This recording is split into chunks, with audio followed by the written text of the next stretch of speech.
March and April, I flew 21 combat missions over Germany, flying a P-51 Mustang. I was still 19 years old. Our missions were out of Italy, but we escorted the bombers over Germany. They were bombing targets in Germany. So we would meet them somewhere partway before they got to Germany and escort them into Germany and bring them out and stay with them until they're out of Germany. Then we were free to leave them. And we shot down more jets than they shot down of our airplanes. We were fortunate in that respect. They were faster than we were, but you could circle back if you catch them in a hurry faster than they could sort of get on their tail before they can get away and give them a burst. You are about to embark upon the Great Crusade. To meet this mounting aggression. And make no mistake about it, good will prevail. Well, I was born and raised in Philadelphia, Pennsylvania. I was the second of 7 children in my family. I had an older brother born in February 1923. I was born in June 1925. I never thought about the military because I was so slim and skinny. When I went in the service, I didn't weigh 120 pounds. Everything changed in June of 41. Suddenly, my brother and 2 of his friends joined the Navy. And it upset my father because the Navy was so rigidly racially segregated, more so than the Army. And so he never talked to my father about going into the service because he knew how my father hated that thing. But suddenly he's gone out of my life, and I missed him. That's when I first started thinking about going into the service because I wanted to be with him. But I had to finish high school. I finished high school in spring of 42, and in June of 42, I turned 17. And that's when I asked my father to sign the papers for me to go into the Navy so I could be with my brother. But he said, no, but let's talk about it.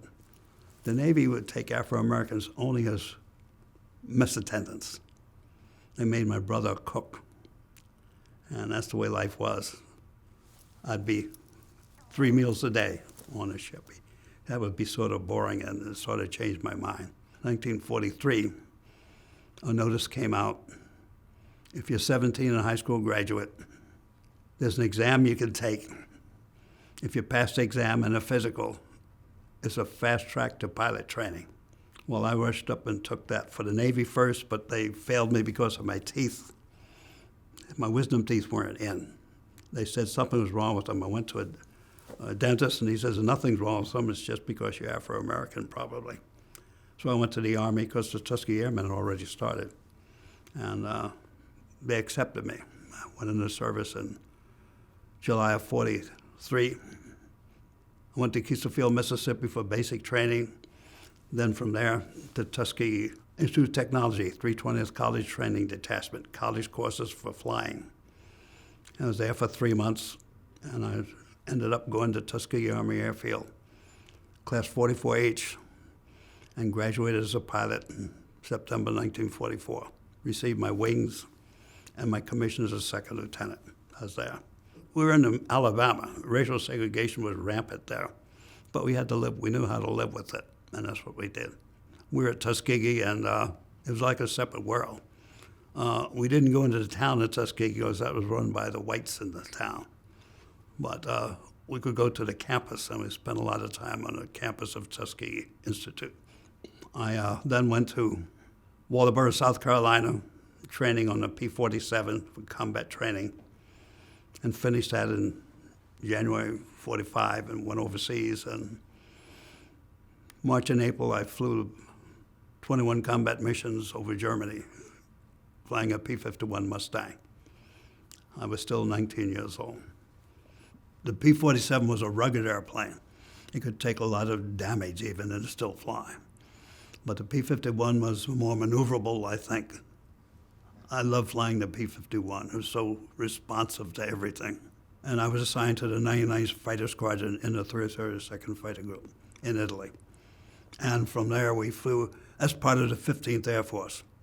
The 8th Air Force and 9th Air Force were in England, and the 15th and the 12th were in the Mediterranean area.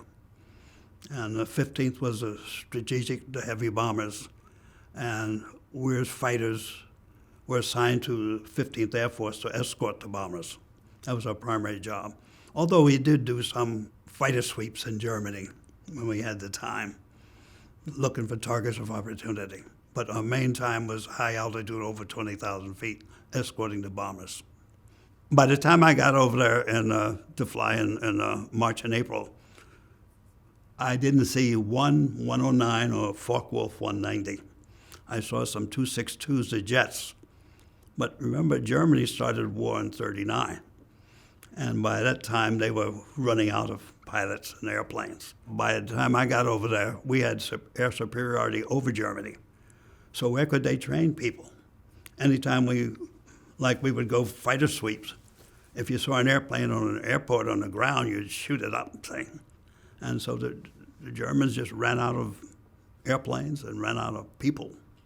And by that time, we had the 9th Air Force and 8th Air Force coming out of England, and the 15th Air Force and 12th Air Force coming out of Italy. They were surrounded by our planes. But there was danger because I still lost some of my classmates over there. About 3 of them in combat and 3 due to accidents. All you knew is that you were supposed to fly tomorrow. You didn't know where. And you get your briefing of where you're going to fly. You'd get in your airplane, you'd taxi out in takeoff order and line up at the end of the runway in order of takeoff. Then when you take off, we'd take off 2 at a time, 2 airplanes at a time to get off in a hurry. Of course, you have to form in formation and then meet the bombers and fly with them on their missions. So our missions were out of Italy, but we escorted the bombers over Germany. They were bombing targets in Germany. So we would meet them somewhere partway before they got to Germany and escort them into Germany and bring them out and stay with them until they're out of Germany. Then we were free to leave them. But as long as they're over Germany, we had to be with them. And we shot down more jets than they shot down of our airplanes. We were fortunate in that respect. On Berlin mission, we shot down 3 jets and damaged the 3 or 4. They were faster than we were, but you could circle back if you catch them in a hurry faster than they could sort of get on their tail before they can get away and give them a burst. And you get to remember, by that time, those pilots didn't have but so much experience in flying. And so our pilots did have experience in flying. We just felt it was toward the end. And so our last missions were flown in March and April, and then in May, I didn't fly any missions in May because the war ended in early May. Well, after that, it was just a matter of when are we going to go home. Now, we're still fighting the Japanese in the Pacific. In the States, the Afro-Americans had a bomber group, the 477th, but they had problems at Freeman Field, Indiana. A lot of the pilots were arrested, put under arrest, whatnot, and shipped to, because they kept trying to segregate them and everything, even going to the movies and all of that, and they had some problems there. So the 477th sort of stopped training. Well, the war ended in May over there, and they brought Colonel Davis back in June, and he took over the 477th. And they reorganized the 477th. I was in the 99th Fighter Squadron after the war ended. When Davis came back to the States, they changed the 477th to a composite group. A couple of B-25 squadrons and a B-47 squadron. And they called it the 99th. They deactivated our 99th over there and reactivated it in the States under Colonel Davis. So that's the reason in August of that summer, the pilots in the 99th all came home. 332nd was still over there, but the 99th organization was deactivated over there and reactivated in the States, part of the 477th. And so we came home in August. And we came home while we were on the ship. The Japanese surrendered. So the war in the Far East was over too. Davis was preparing what was the 477th to go to the Far East. I guess in the fall it would have shipped to the Far East in this composite group. but the war ended in August. Well, I went to Tuskegee. They were still training. And I was assigned to Tuskegee as they considered me being a very experienced pilot. I had combat time and all of that. And I was a sort of a supervisor down there with young pilots who just graduated. And they graduated the last class in 1946. The last class graduated there. And then they closed Tuskegee, and I went to Lockburn. But I had signed up to get out of the service in June of 47, because I wanted to go to college, engineering. And they wanted me to extend from that separation date to indefinite. I wouldn't do that, so they released me from service in November of 1946. I ended up going to NYU in September of 47, engineering school in the Bronx. And I got married up there also and lived in Brooklyn. So I spent a year up there. I finished NYU. But in September 47, the Air Force was created as a separate service. In World War II, I was in the Army Air Forces. But in 47, they pulled the strategic and tactical flying out of the Army and made a separate service, the Air Force. Well, we were part of that service, and they had a bigger budget. And Davis had some vacancies. And in 47, he sent letters to some of us asking us to return to active duty.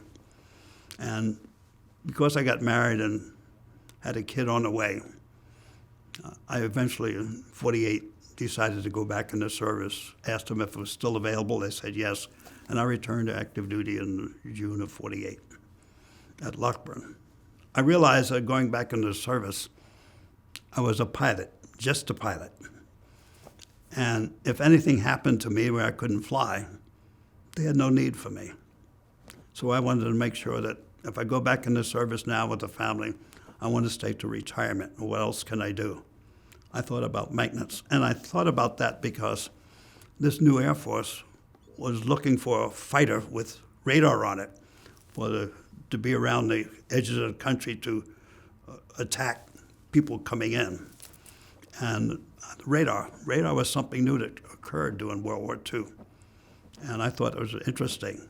And so I found out that they had airborne electronic maintenance officers with the radar and whatnot. So when I got to Lockburn in 48, I inquired if there's training for that, and they said yes, and I applied for it. And that was in June. And in August, I was notified I was going to go to the Airborne Electronic Maintenance Officer School at Keesler Field, Mississippi in September. I did. In September 48, I started training at Keesler Field. And I graduated in August of 1949 with 50 weeks Airborne Electronics Maintenance Officer. And it just so happened that racial integration took place that summer. Truman, in 48, issued an executive order directing to the Army, Navy, and Air Force submit their plans for racial integration. It was a tough election that year because of that, but he still won. And so the plans were submitted in early 49, and in May of 49, the Air Force's plan for racial integration was approved, and the Air Force really went fast to implement it. By July 1st, the 332nd was deactivated, the all African-American group, and everyone at the 332nd received orders going to white groups, what had been white groups before. I graduated in August, and I was sent to the 19th Bomb Group on Guam, a B-29 outfit, as a maintenance officer. And I made out very well, I thought, basically, except there were some exceptions. But I made out very well. I was the first Afro-American in the 19th Bomb Group, 28th Bomb Squadron, as a maintenance officer. And so maintenance officers, you get to talk to a lot of people, airplanes and whatnot. I ran the maintenance section.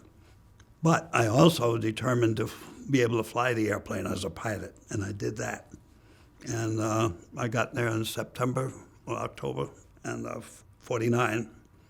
And by early 50, I had qualified as a co-pilot on a B-29. And by the spring, they had put me on a combat crew as a co-pilot. I still had my maintenance job, but I flew flew those missions. And when the Korean War started, we moved to Okinawa. The war started 25th of June, and we moved, and our crew flew its first combat mission over Korea on 30th of June. So we were right there at the beginning. Well, there were long missions because you had several hours before you even got to Korea. But there were bombing missions to destroy concentrations, for whatever way to hurt the North Koreans. But most of our missions were initially in South Korea because the North Koreans had invaded coming down, and so we were bombing the trails that they were using to get down there. But eventually, they almost pushed us out of Korea. We were finally surrounded down in Busan. That was the last thing we had, and then we were able to. MacArthur pulled this landing behind the lines up in Incheon, and that really screwed up the North Koreans because we landed and was successful, and they had to stream to get back to Korea before we took over that section of the land. So it was quite a time over there. Interesting. It was interesting to see it happen because we would fly up to North Korea quite often over the water on the east or west side, but usually on the western side. And I remember on one of our missions, we didn't know the landing on the Incheon was taking place, but we saw the boats. I remember I got a picture with my little camera of the launches going in. Then we found out later that they made a landing in Incheon, and they were successful, and so things turned, and suddenly all the North Koreans are streaming back to north, and then after they pushed them back, we thought we had won the thing. Then the Chinese came in, so it was quite a back and forth for a while over there. But I'm flying in the air, I could see all of that happening. It was interesting. The pilot is the experienced one, he's in charge, he's the aircraft commander. So he's running everything, and I'm the co-pilot. I'm supposed to know everything about it. If something happens to him, then I take over as a co-pilot. So I learned enough to be able to do that. Then you have the bombardier who drops the bombs. You have the navigator who tells you where to go, whatnot. And we have a radar operator also on a commission. And we have the co-pilot sits on the right side and the pilot sits on the left side. But on the opposite side of the bulkhead behind the co-pilot, there's a seat there, and the flight engineer sits there. And he faces backwards, but he has a whole panel of gauges and whatnot, temperature, all of the engines and all of that. So he monitors that, doing the thing. And then we have other people scattered over the airplane. I flew 45 combat missions in Korea. It wasn't easy. I was put on a combat crew, but in late May, early June, I got a new squadron commander. And I suddenly found out he didn't seem to want to talk to me. I remember several times in a club next to him started talking, and he just turned and walked away. The second time he did the same thing, I realized it was no accident. So I stayed out of his way. And I was the only Afro-American in the 19th Bomb Group at that time, before the war started. And we started flying our first mission on the 30th of June. On the 12th of July, we were scheduled for our 7th mission over Korea. And some of the missions were very long, 10, 11 hours. And I got on and did my job to pre-flight the airplane with the flight engineer. And then I heard this voice, "Hardy, get down out of the airplane." I got down as my commander. And he replaced me on that mission. He put someone in my place to fly on that mission. So it was devastating to see the crew take off without me. But that was the first B-29 shot down over Korea. I wasn't with them. And they were attacked by a couple of fighters up near Pyongyang. They set an engine on fire. They couldn't put it out, and the crew had to bail out. A couple were captured by the North Koreans, but the rest of them got back okay. So my crew was gone. In fact, those who was rescued, they came back just to pick up their things. They went back to Guam, which is a home base, and they went back to the States, never saw them again. But my crew was gone. I didn't have a crew. And so he wouldn't put me back on flying again. But a couple weeks later, he was transferred to group to be deputy group commander. And I've got a new squadron commander who put me back on flying. 10 years later, I worked for him again at Plattsburgh, New York. I was a major and he was a full colonel. I was a squadron commander, maintenance squadron commander under him up there. And I will say that I was his favorite squadron commander. It's amazing how that thing can happen. He changed completely. It was so good to see that. You know, it's funny how things in life can happen. And in fact, on one of my effectiveness reports, he had the best of my 6 squadron commanders. I didn't see that until after I'd left on my report. So somehow the second I worked for him for end of 1960 until the end of 1962. And I just loved working for him the second time. The way he reacted to me the second time. It was, because when I realized he was my squadron commander, I figured I was in deep trouble, but I wasn't. I was with him, and I sort of loved being with him. Incidentally, I had quite a time in the service. I had some problems. I ended up going to the Institute of Technology, 55 to 57, and graduated with a Bachelor of Science in Electrical Engineering. Then went to Japan for 3 years. Wonderful tour in Japan. Then from there, I went to Plattsburgh, and he was my squadron commander. I was there for over 2 years. At the end of 62, just after the Cuban Missile Crisis, we were really busy during the Cuban Missile Crisis. And that thing could have gone either way, Cuban Missile Crisis. But that was in October. Then in November, I got a letter from the Air Force Institute of Technology. I'd been there 55 to 57. And I had to read the letter a second time. It said that the Institute said, we just received approval for a new graduate level program in reliability engineering. And we plan to start it right after the first of the year. But we don't have enough time to advertise it and whatnot. So what we did was we went back to prior graduates, and your name was a name selected to go to graduate school for that. And the classes would start right after the first of the year. And they asked me if I wanted to go to graduate school suddenly, just like that. The first person I called was that officer, my commander, to talk to him about it. And he thought it was a good idea, and so I did go. So that was in November. December, I got orders. January, I'm at Wright-Patterson Air Force Base and start school in February. And 19 months later, I got a master's degree in systems engineering, reliability engineering, just like that. Talk about luck of the draw.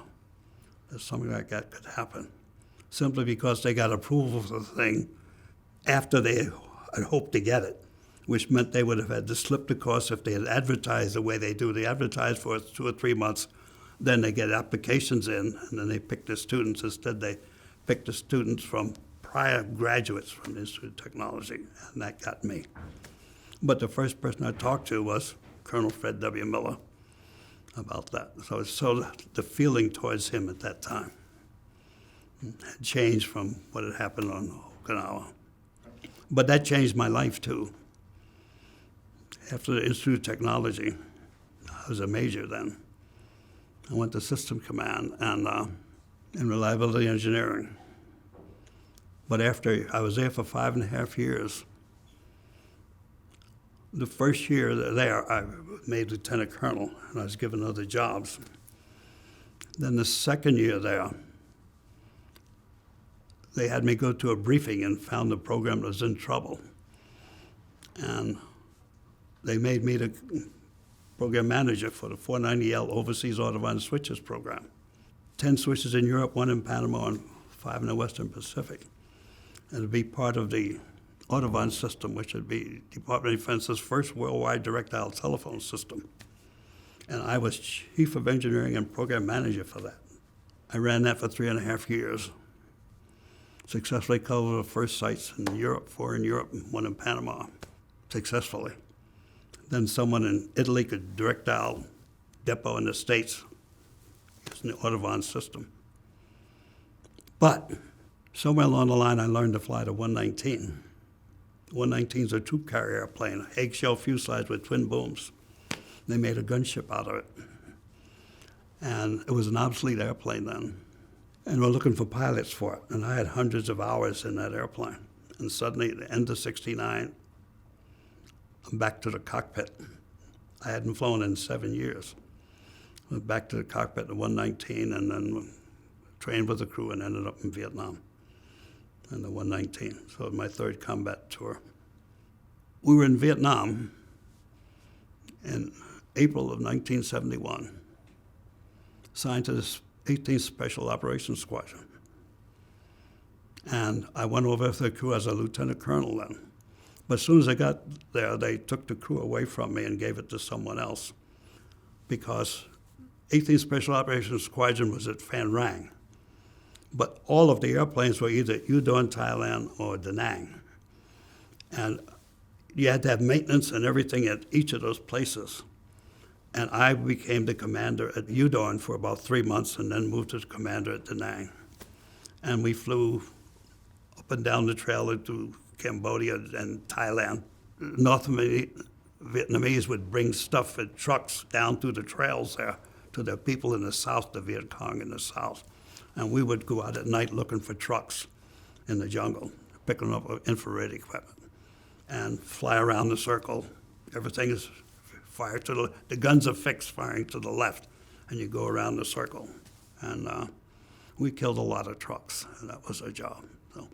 But I became commander of that detachment and then moved to Da Nang to be the commander there. Ended up flying 70 combat missions in that airplane. But we only flew at night. That was the only protection because low. But the big plus was they didn't have a lot of big guns in the jungle to fire at us. Although they did fire at us quite a bit. We had 2 people whose only job was to lay on their back and look to the ground to warn us about firing because they could tell when a shell is fired. They could tell by the trail of burning powder where it's going, whether it's going that way or that way. If the shell you fired and you don't see any trail, that's when they yell, break! And the pilot listens to what they say. If he just says break, you really break anyway. They might say break right or break left, but you break off, then you get back in the circle again. But it's amazing how they can react to that. The minute you see that shell, you see that trail. If you don't see that trail, you know it's coming right at you. But you've got to act instantly, and that's the reason the pilot reacts instantly. But we had about 10 men on the crew, and it worked out very well, I thought. The Vietnam War, I came back to the States in April of '71. And as soon as I got back, I had to go through my physical in June, and they took me off flight status because it was a problem they had before I went over. I retired in November '71. As soon as I retired, I have 2 daughters, and my youngest daughter had a good friend up in Massachusetts where I lived in Framingham. And her father worked for GTE, and he was a high-level manager. When he heard I was retiring, he had me write a resume, and he took it to GTE. I retired on a Friday and got home in November, and he had an interview set up with GTE on Monday, and they made me an offer. I had 2 engineering degrees, so I worked for them for 18 years after I retired.